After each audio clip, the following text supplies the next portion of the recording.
മുറ്റത്തെ മുല്ല എന്നൊക്കെ പറയുന്നത് പോലെ ഞങ്ങളുടെ മുറ്റത്തെ പൂത്തുലഞ്ഞു നിൽക്കുന്ന ബൊഗൈൻവില്ലെ ഫ്ലവേഴ്സ്. ഈ വേനൽക്കാലത്ത് ബൊഗൈൻവില്ലയ്ക്ക് തിളങ്ങുന്ന പൂക്കളെ കാണിക്കാനുള്ള പ്രത്യേക കഴിവുണ്ട്.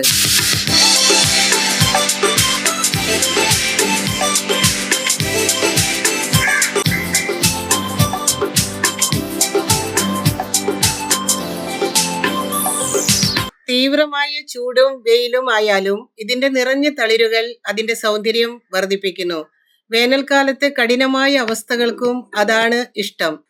അതിനാൽ വേനൽക്കാലത്ത് ബൊഗൈൻവില്ല ഒരു നിറമാർന്ന ഉത്സവം തന്നെയാണ്.